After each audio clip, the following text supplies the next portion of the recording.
Bonjour et bienvenue à votre émission L'art de l'organisation. Cette semaine, on s'organise pour aller faire son épicerie.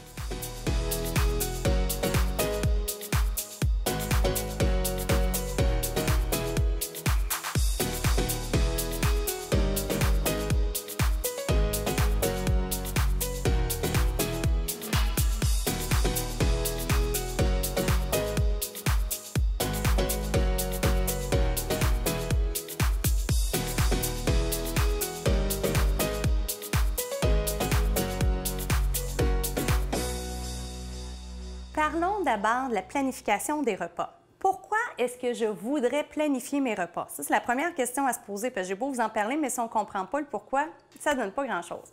Premièrement, pour économiser du temps. Comment est-ce que j'économise du temps s'il faut que je m'arrête pour planifier mes repas? Je vais économiser du temps parce que je ne retournerai pas à l'épicerie ou au dépanneur ou au marché plusieurs fois par semaine, parce que je vais avoir vraiment tout ce dont j'ai besoin pour toute ma semaine. Comment aussi est-ce que je vais économiser? Bien, en fait, je vais économiser de l'argent parce que si je planifie bien mes repas, je n'achèterai pas trop de choses, donc ça va réduire le gaspillage alimentaire que peut-être il y aurait.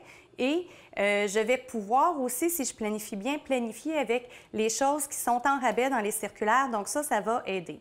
Un autre avantage à planifier les repas, c'est que ça nous aide à bien manger. Au lieu de prendre un petit quelque chose vite, dans le congélateur ou au casse-croûte en passant, bien là, on est certain qu'on va avoir tous nos groupes alimentaires dans ce que l'on va planifier.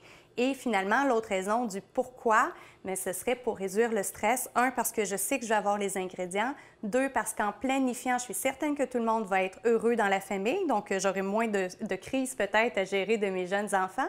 Et aussi parce que si je l'ai bien planifié, on va voir tout à l'heure que peut-être qu'il y a d'autres membres de la famille qui vont pouvoir contribuer à bien préparer les repas et même à l'avance à nous aider. La première chose à faire, donc, c'est d'élaborer notre menu. Comment est-ce qu'on fonctionne? On va d'abord regarder ce qui nous reste dans le frigo. Donc, est-ce que j'ai des aliments qui me restent de la semaine passée? Si oui, bien sûr, c'est ça que je vais cuisiner en premier. Ensuite, un coup que ça c'est décidé, je vais peut-être aller voir dans les circulaires des marchés qui existent dans ma région.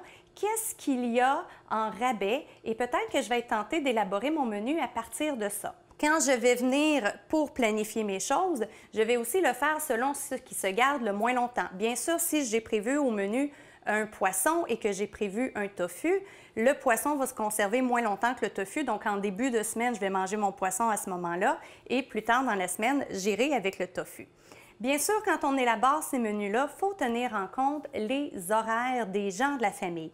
Les horaires, qu'est-ce qu'on entend par là? Est-ce que je vais avoir de l'aide pour cuisiner? Peut-être, hein? Est-ce que mon conjoint va être là? Est-ce que je vais être trop à la dernière minute? Parce que peut-être qu'il y a un match de soccer ce soir-là, ce qui va faire en sorte qu'on va oublier ça. Est-ce que tout le monde va être présent à la maison aussi? Parce que peut-être qu'on a un 5 à 7 d'affaires, ce qui va faire qu'il va falloir planifier moins de repas. Maintenant, en ce qui a trait aux recettes, où est-ce que je peux trouver des recettes? Bien sûr, peut-être que vous avez des livres de recettes à la maison selon vos goûts. Hein? Si vous avez des livres de barbecue, des livres de cuisine végétarienne, des livres pour les allergies, ça peut être un endroit où en trouver. Et moi, je recommande vraiment pour vos recettes préférées d'aller vous placer des notes autocollantes à l'intérieur. Donc, à ce moment-là, très rapidement, on est capable de revenir chercher nos recettes. Sur les sites web, maintenant, il y a une panoplie de recettes et même ici, écoutez, j'ai trouvé une liste de menus avec les recettes qui sont annexées et en plus, il y a la liste d'épicerie qui va avec. Vraiment, là, ça, c'est génial.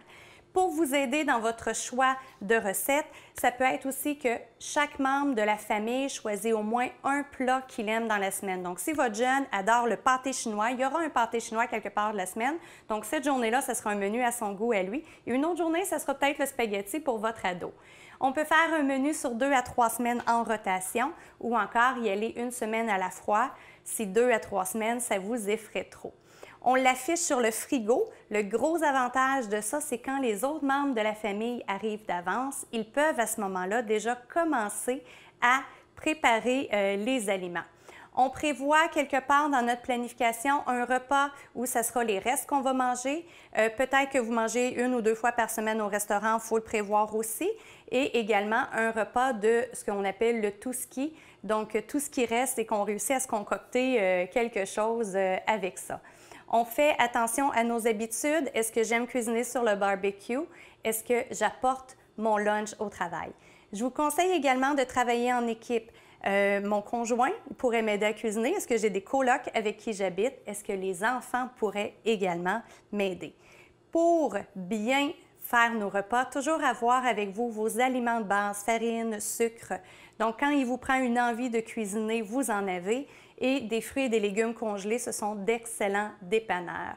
Et finalement, dans les bonnes habitudes à prendre, cuisiner des surplus pendant les fins de semaine, congelez ça et faites-vous un plat de crudité qui pourra servir soit dans les recettes ou soit pour calmer les appétits quand vous revenez du travail.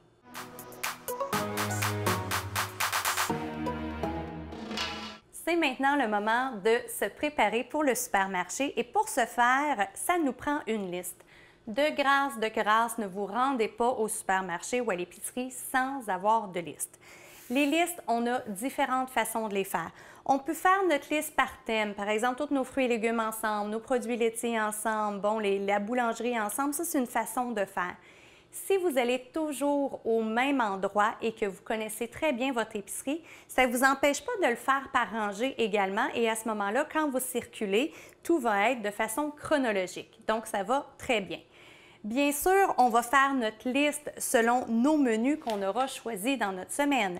Si on a, comme par exemple ici, la liste qui est déjà intégrée, mais on va venir cocher ce dont on a besoin parce que peut-être qu'il y a certaines choses qu'on a déjà dans le garde-manger ou encore dans notre frigo. Ce qui est très important, c'est d'aller inscrire nos choses au fur et à mesure. Je finis mon sirop de grenadine.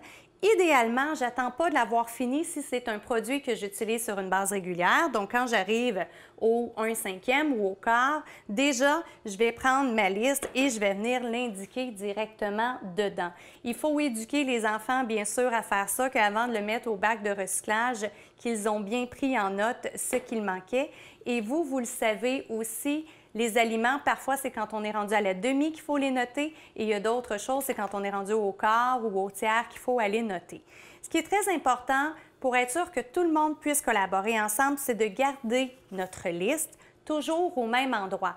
Est-ce que moi, j'ai un calepin comme celui que j'ai ici? Si c'est le cas, peut-être que j'ai envie de mettre un aimant derrière et d'aller le coller sur le frigo. Si c'est juste une feuille, même affaire, je peux mettre un aimant sur le frigo qui est un endroit très, très central. Si vous n'aimez pas avoir des choses sur le frigo, ça peut être sur le comptoir, mais ce qui est important, toujours au même endroit. Et j'ai besoin du crayon qui va avec. Le crayon, maintenant, c'est sûr que s'il est juste à côté, ça va être facilitant. Ce que l'on peut faire, c'est utiliser de la gommette bleue et venir l'installer soit sur notre frigo, sur notre armoire, peu importe là où on va le mettre. Ensuite, j'ai envie de vous parler d'une application qui s'appelle Buy Me a Pie. Une application que l'on a dans notre téléphone, oui, mais ça peut être aussi quelque chose que l'on retrouve dans l'ordinateur. Ce qui est merveilleux avec Buy Me a Pie, d'abord, sachez que même si ça s'appelle en anglais « Achète-moi une tarte », il y a la version en français autant dans l'ordinateur que dans votre téléphone. Donc, ce que je vous disais, ce qu'il y a de merveilleux, c'est que c'est en temps réel.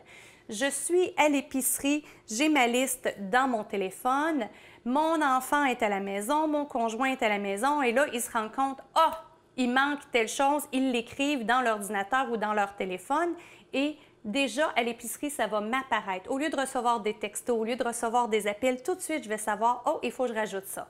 On peut venir classer dans l'application par thème.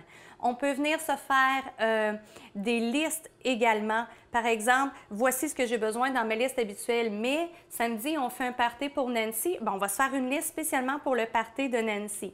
Donc, c'est possible d'aller faire ça. Ça va sur les Android, ça va sur les iOS. Donc, vraiment très, très facile à gérer et bien sûr, je peux partager ça avec un autre membre de ma famille en totalité ou juste en partie également.